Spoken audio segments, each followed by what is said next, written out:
sebelum email, ketika dunia belum bisa berkirim pesan digital. Bayangkan sebuah dunia di mana tidak ada kotak masuk email, tidak ada notifikasi dari kantor, tidak ada pesan elektronik dari teman, dan tidak ada surat digital yang dapat dikirim hanya dalam hitungan detik. Jika seseorang ingin menyampaikan kabar kepada orang lain yang berada di kota berbeda, mereka harus menulis surat di atas kertas, memasukkannya ke dalam amplop, menempelkan perangko, kemudian menunggu berhari-hari bahkan berminggu-minggu hingga surat itu tiba di tujuan. Telepon memang sudah ada, tetapi penggunaannya masih sangat terbatas. Biaya panggilan jarak jauh sangat mahal. Tidak semua orang memiliki telepon di rumah, apalagi perusahaan kecil atau universitas. Komunikasi masih berjalan lambat, mahal, dan seringkali tidak praktis. Kini semua itu terdengar seperti kisah dari masa yang sangat jauh. Kita hidup di era ketika miliaran email dikirim setiap hari. Email menjadi bagian dari pekerjaan, pendidikan, bisnis, pemerintahan, bahkan kehidupan pribadi. Mulai dari mengirim dokumen penting, menerima tiket pesawat, mendaftar pekerjaan, membuat akun media sosial, hingga menerima kode verifikasi, hampir semuanya bergantung pada email. Namun, pernahkah kita bertanya siapa orang pertama yang berhasil mengirim email? Bagaimana awal mulanya? Dan mengapa sebuah pesan sederhana mampu mengubah cara manusia berkomunikasi selamanya? Jawaban dari pertanyaan itu membawa kita kembali ke awal tahun 1970-an, ketika komputer bukanlah benda yang ada di setiap rumah.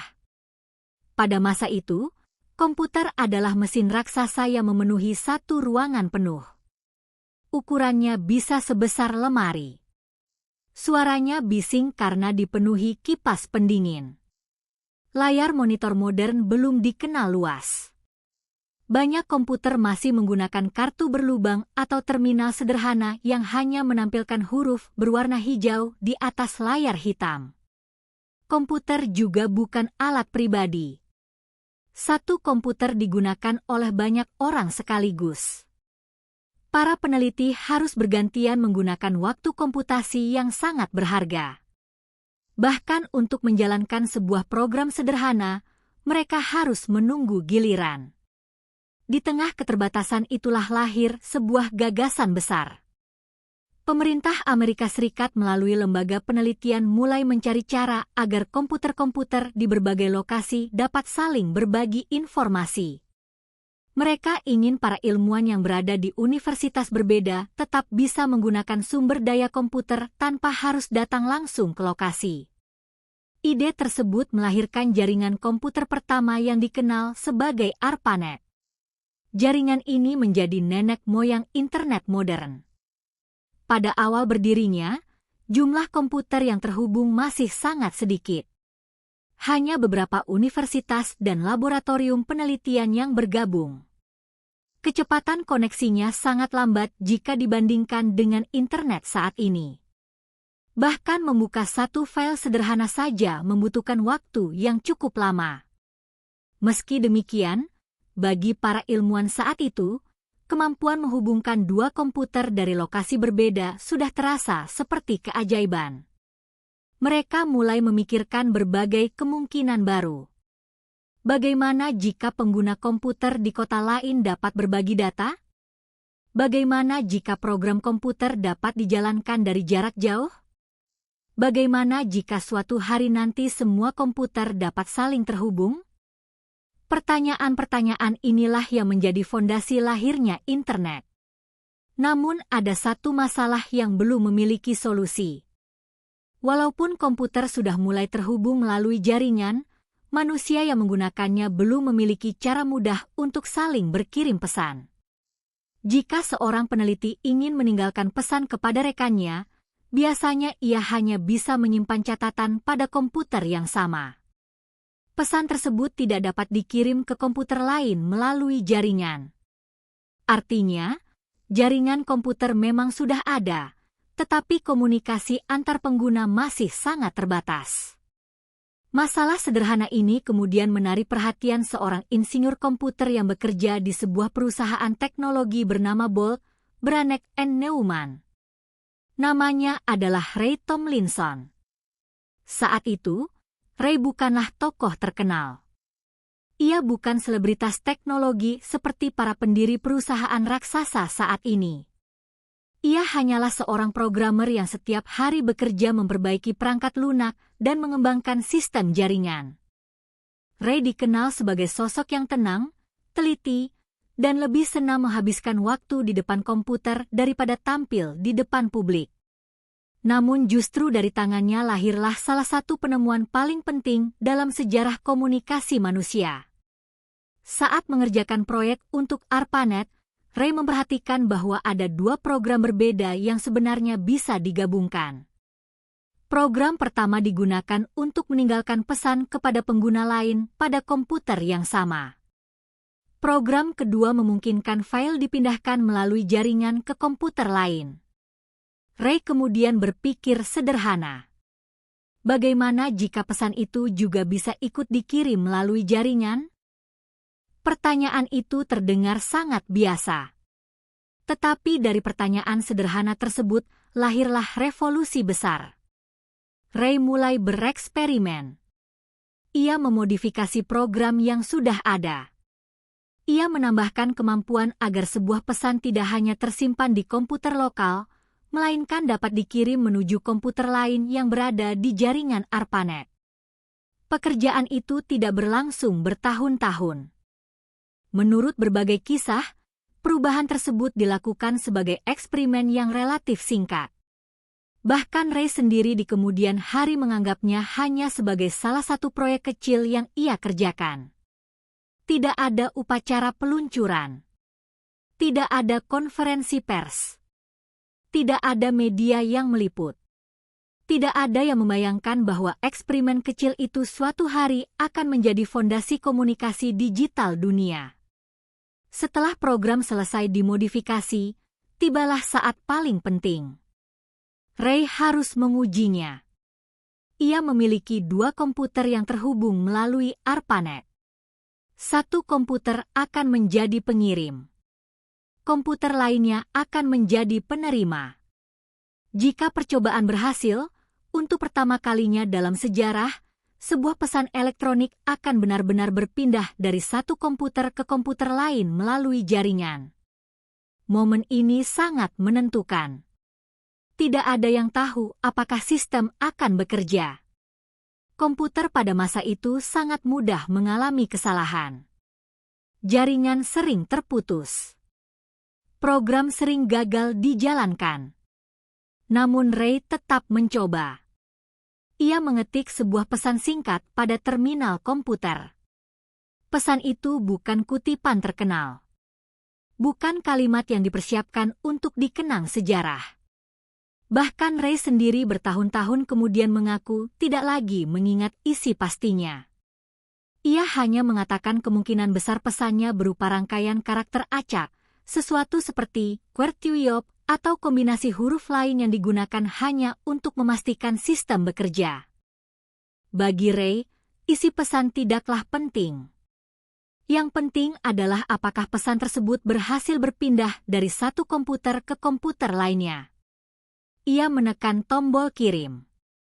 Beberapa saat kemudian, pesan itu muncul di komputer tujuan.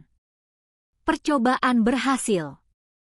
Tanpa disadari siapapun, saat itulah email pertama dalam sejarah internet telah lahir. Tidak ada tepuk tangan. Tidak ada berita utama.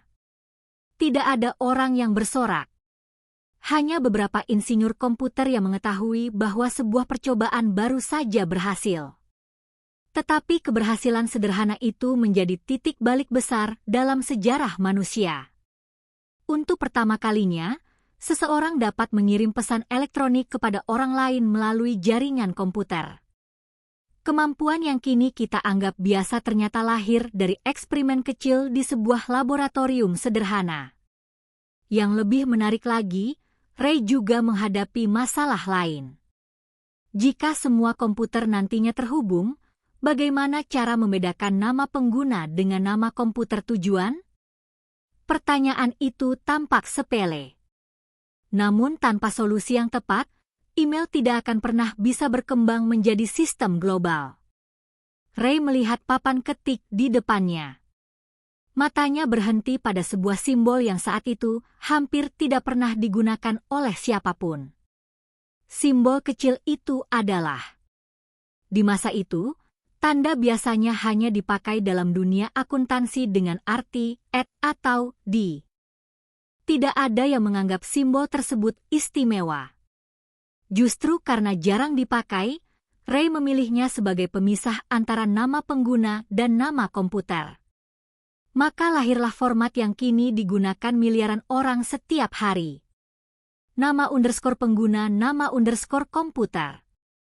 Keputusan sederhana itu ternyata menjadi salah satu keputusan desain paling berpengaruh dalam sejarah teknologi. Hingga hari ini, lebih dari 50 tahun kemudian, hampir semua alamat email di dunia masih menggunakan simbol yang dipilih Ray Tomlinson pada awal tahun 1970-an. Sebuah simbol kecil yang kini menjadi ikon komunikasi digital global. Namun pada saat itu, belum ada yang memahami betapa besar dampaknya. Email masih dianggap sekadar alat bantu bagi para peneliti. Belum ada perusahaan yang menggunakannya. Belum ada sekolah yang mengandalkannya. Belum ada masyarakat umum yang mengenalnya. Tidak ada yang menyangka bahwa eksperimen sederhana tersebut akan menjadi awal dari perubahan terbesar dalam sejarah komunikasi manusia. Dan perubahan itu baru saja dimulai. Ketika email mulai menyebar dan mengubah cara manusia berkomunikasi. Keberhasilan percobaan yang dilakukan Ray Tomlinson bukanlah akhir dari cerita. Justru saat itulah sebuah babak baru dimulai. Sebuah penemuan yang awalnya hanya ditujukan untuk memudahkan komunikasi para peneliti perlahan berkembang menjadi teknologi yang mengubah hampir setiap aspek kehidupan manusia. Pada awal tahun 1970-an, jaringan ARPANET masih sangat kecil. Hanya sedikit universitas, lembaga penelitian, dan instansi pemerintah yang memiliki akses. Penggunanya pun bukan masyarakat umum, melainkan para ilmuwan, programmer, dan teknisi yang bekerja mengembangkan teknologi komputer. Mereka segera menyadari bahwa email jauh lebih berguna daripada yang dibayangkan. Sebelumnya, jika seorang peneliti ingin menyampaikan hasil eksperimen kepada rekannya di kota lain, ia harus mengirim dokumen melalui pos atau menunggu kesempatan bertemu secara langsung. Proses itu bisa memakan waktu berhari-hari, bahkan berminggu-minggu. Kini, cukup mengetik beberapa baris pesan dan menekan tombol kirim. Dalam hitungan detik atau menit, pesan tersebut sudah sampai di komputer tujuan. Bagi kita yang hidup di era internet cepat, hal ini terdengar biasa. Namun pada masa itu, kemampuan mengirim pesan tanpa kertas adalah sesuatu yang hampir terasa seperti sihir. Tak butuh waktu lama hingga email menjadi layanan paling sering digunakan di ARPANET. Banyak pengguna awal jaringan bahkan lebih sering bertukar pesan daripada bertukar file atau menjalankan program dari jarak jauh. Fenomena ini mengejutkan para pengembang. Awalnya mereka membangun jaringan komputer agar para ilmuwan dapat berbagi sumber daya komputasi. Namun ternyata, yang paling dibutuhkan manusia bukan hanya berbagi komputer, melainkan berbagi informasi dan berkomunikasi. Email membuktikan satu hal penting, teknologi paling hebat sekalipun akan menjadi jauh lebih bernilai jika mampu mendekatkan manusia dengan manusia lainnya. Seiring bertambahnya jumlah komputer yang terhubung, jumlah pengguna email juga terus meningkat. Orang-orang mulai menggunakan email untuk berdiskusi, bertanya, bertukar ide, mengirim laporan penelitian, hingga menjalin kerja sama lintas kota tanpa harus bepergian. Untuk pertama kalinya dalam sejarah, jarak geografis mulai kehilangan maknanya dalam komunikasi ilmiah. Seorang peneliti di satu negara dapat bertukar pikiran dengan rekannya di negara lain tanpa harus menunggu surat fisik tiba. Ini mempercepat perkembangan ilmu pengetahuan secara luar biasa. Namun, pertumbuhan email juga membawa tantangan baru. Ketika hanya ada beberapa pengguna, mengelola pesan sangat mudah. Tetapi saat jumlah pengguna meningkat, kotak surat digital mulai dipenuhi berbagai pesan. Orang-orang membutuhkan cara untuk mengatur email yang masuk. Muncullah konsep kotak masuk atau inbox, kotak keluar atau outbox, serta sistem penyimpanan pesan yang lebih terstruktur. Ide-ide sederhana ini kemudian berkembang menjadi antarmuka email modern yang kita gunakan hingga sekarang. Pada akhir dekade 1970-an, semakin banyak universitas bergabung dengan ARPANET. Setiap institusi yang terhubung otomatis membuka peluang bagi lebih banyak pengguna untuk saling berkirim email. Komunitas digital pertama mulai terbentuk. Para ilmuwan mendiskusikan penelitian. Programmer saling membantu memecahkan masalah. Mahasiswa bertukar informasi. Bahkan beberapa pengguna mulai mengirim pesan santai, candaan, dan ucapan selamat. Ini menunjukkan bahwa email bukan hanya alat kerja, tetapi juga sarana membangun hubungan sosial. Perubahan budaya mulai terlihat. Sebelumnya, komunikasi resmi selalu identik dengan surat bercap dan dokumen fisik. Kini, sebuah pesan elektronik yang dikirim melalui komputer mulai dianggap cukup untuk menyampaikan informasi penting. Di balik perkembangan ini, teknologi jaringan juga terus mengalami penyempurnaan. Kecepatan transfer data meningkat, jumlah komputer bertambah, dan perangkat lunak email menjadi semakin mudah digunakan. Pada awalnya, mengirim email memerlukan pemahaman teknis yang cukup tinggi. Pengguna harus mengetik berbagai perintah melalui terminal berbasis teks. Tidak ada tombol kirim yang praktis seperti sekarang. Namun, para pengembang terus berinovasi. Sedikit demi sedikit, proses pengiriman email menjadi lebih sederhana sehingga dapat digunakan oleh lebih banyak orang. Masuk ke era 1980-an, komputer pribadi mulai diperkenalkan kepada masyarakat. Meski harganya masih mahal, keberadaan komputer pribadi membuka jalan menuju revolusi digital berikutnya. Perusahaan-perusahaan mulai melihat potensi besar email. Sebuah perusahaan tidak lagi harus mengirim memo melalui kurir internal. Informasi dapat langsung diterima oleh karyawan hanya dalam beberapa saat. Biaya komunikasi turun drastis. Kecepatan pengambilan keputusan meningkat. Produktivitas perusahaan ikut melonjak. Email perlahan menjadi tulang punggung komunikasi bisnis modern. Tidak hanya dunia kerja, dunia pendidikan pun ikut berubah. Dosen dapat mengirim materi kepada mahasiswa. Mahasiswa dapat mengajukan pertanyaan tanpa harus menunggu jadwal kuliah berikutnya. Kolaborasi antar universitas menjadi jauh lebih mudah dibandingkan sebelumnya. Lalu datanglah dekade yang mengubah segalanya, tahun 1990-an. Internet mulai dibuka untuk penggunaan yang lebih luas. Komputer semakin terjangkau, dan masyarakat umum mulai mengenal dunia maya. Bersamaan dengan itu, layanan email untuk publik mulai bermunculan. Kini siapapun dapat memiliki alamat email sendiri, bukan hanya ilmuwan atau pegawai pemerintah. Seseorang di Indonesia dapat mengirim pesan kepada kerabatnya di Amerika, Eropa, atau Jepang dalam hitungan detik. Batas-batas geografis yang selama ribuan tahun menjadi hambatan komunikasi perlahan menghilang.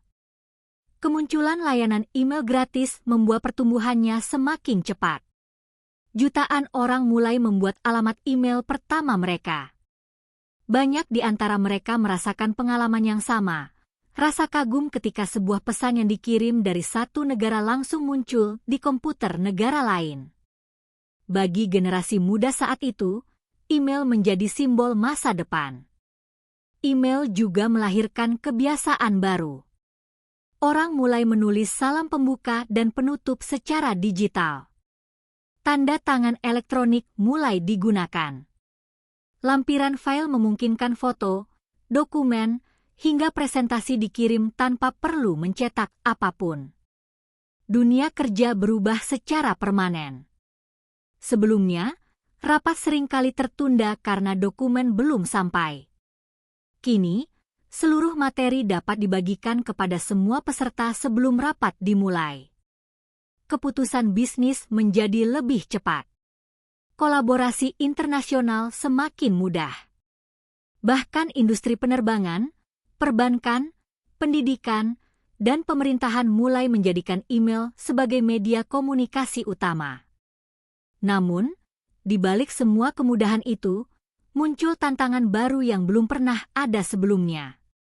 Sebagian orang mulai mengirim pesan yang tidak diinginkan kepada banyak penerima sekaligus. Inilah awal mula fenomena yang kini dikenal sebagai spam. Awalnya jumlahnya sedikit. Namun seiring bertambahnya pengguna internet, spam berkembang menjadi salah satu masalah terbesar dalam dunia email. Perusahaan teknologi kemudian berlomba-lomba menciptakan sistem penyaring spam agar kotak masuk pengguna tetap bersih. Selain spam, ancaman keamanan juga mulai muncul. Peretas mencoba mencuri informasi melalui email palsu. Virus komputer mulai menyebar melalui lampiran file. Pengguna harus belajar membedakan pesan asli dan pesan penipuan. Ironisnya, teknologi yang diciptakan untuk memudahkan komunikasi juga memunculkan tantangan baru dalam keamanan digital. Meski begitu, manfaat email tetap jauh lebih besar dibandingkan risikonya. Email telah mengubah cara manusia bekerja, belajar, berdagang, dan menjalin hubungan. Apa yang dimulai dari sebuah eksperimen sederhana di laboratorium kini telah menjadi bagian tak terpisahkan dari kehidupan miliaran orang. Namun revolusi email ternyata belum mencapai puncaknya. Memasuki abad ke-21, email tidak lagi sekadar alat berkirim pesan. Ia berubah menjadi identitas digital setiap orang. Tanpa email, seseorang akan kesulitan membuat akun, mengakses layanan daring, atau bahkan menggunakan ponsel pintar. Bagaimana sebuah pesan sederhana bisa berkembang menjadi kunci utama dunia digital modern? Dari sebuah pesan menjadi identitas digital miliaran manusia 4. Memasuki abad ke-21, dunia berubah dengan kecepatan yang belum pernah terjadi sebelumnya.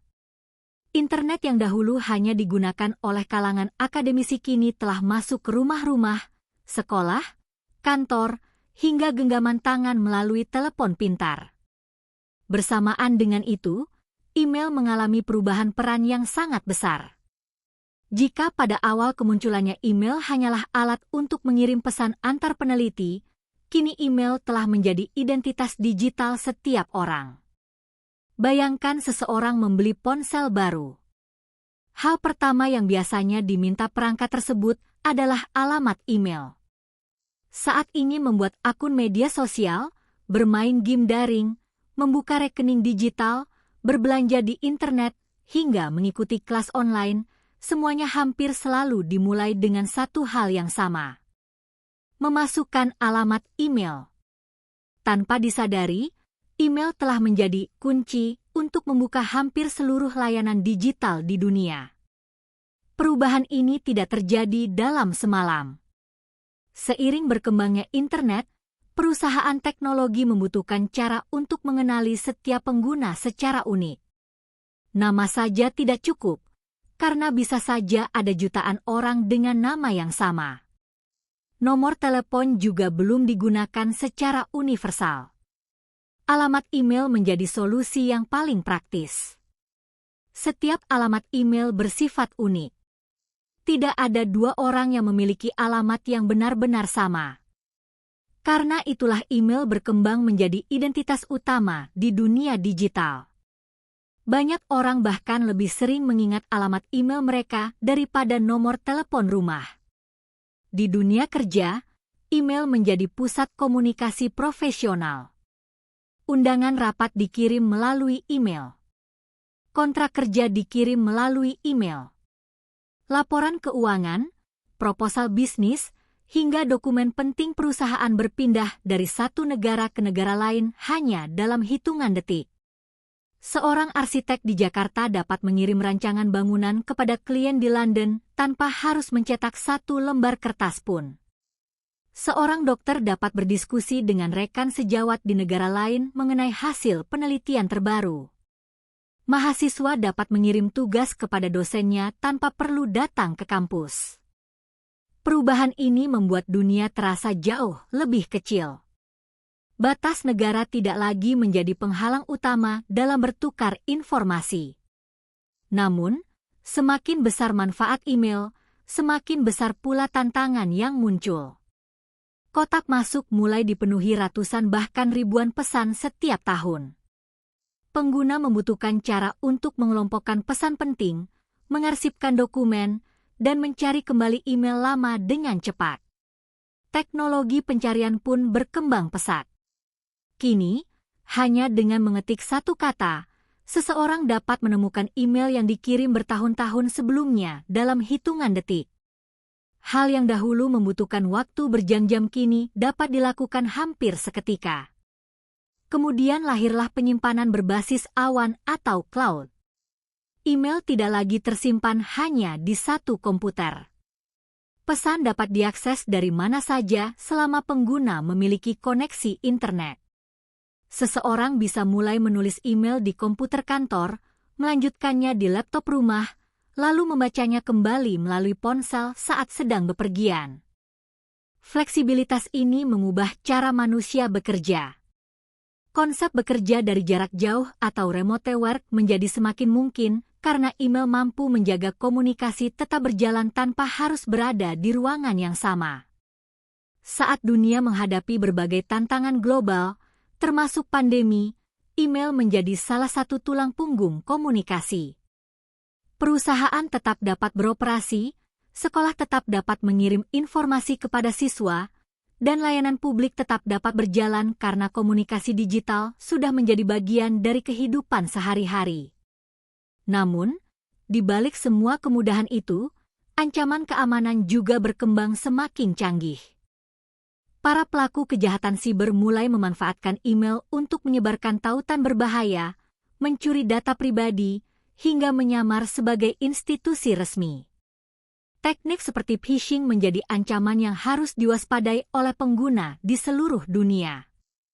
Karena itu, berbagai sistem keamanan terus dikembangkan. Verifikasi dua langkah, enkripsi pesan, filter spam berbasis kecerdasan buatan, hingga sistem pendeteksi aktivitas mencurigakan kini menjadi bagian dari layanan email modern. Tujuannya sederhana, menjaga agar teknologi yang diciptakan untuk memudahkan komunikasi tetap aman digunakan. Menariknya, meskipun kini tersedia begitu banyak aplikasi percakapan instan, email tetap tidak tergantikan.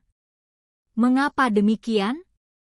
Karena email memiliki karakter yang berbeda. Pesan instan cocok untuk percakapan cepat, sedangkan email dirancang untuk komunikasi yang lebih formal, lebih terstruktur, dan lebih mudah didokumentasikan. Surat lamaran pekerjaan dikirim melalui email. Kontrak bisnis dikirim melalui email. Sertifikat digital dikirim melalui email. Tiket pesawat, konfirmasi hotel, tagihan listrik, laporan bank, hingga bukti transaksi belanja daring juga dikirim melalui email. Tanpa email, banyak aktivitas digital modern akan menjadi jauh lebih rumit. Yang lebih mengagumkan lagi adalah kenyataan bahwa fondasi semua itu berasal dari sebuah eksperimen sederhana lebih dari 50 tahun yang lalu.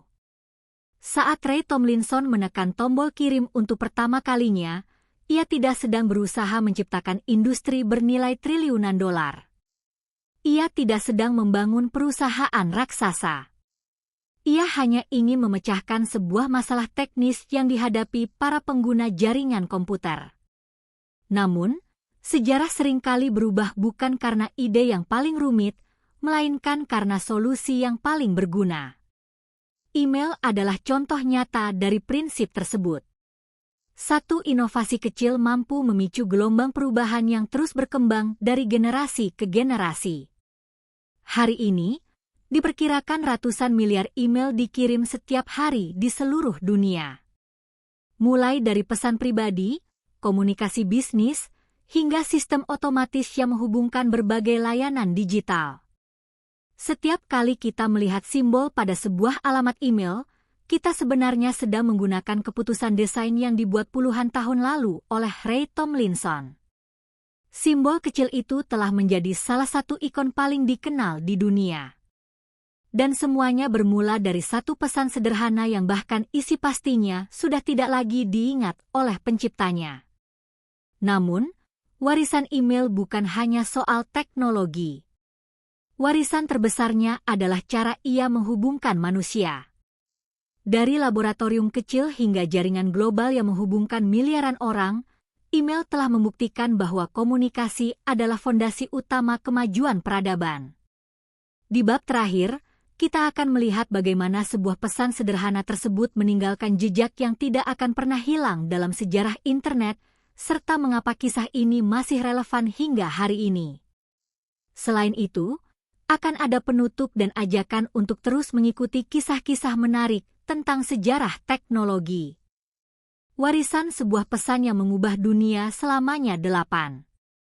Lebih dari setengah abad telah berlalu sejak sebuah pesan sederhana dikirim melalui jaringan komputer yang masih sangat terbatas.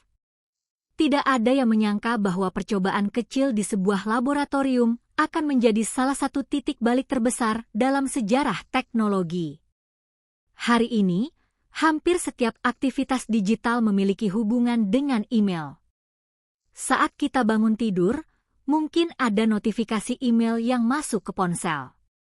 Ketika memesan makanan, membeli tiket kereta atau pesawat, membuka rekening bank, mendaftar kuliah, melamar pekerjaan, hingga memulihkan akun media sosial yang lupa kata sandi, semuanya hampir selalu melibatkan sebuah alamat email.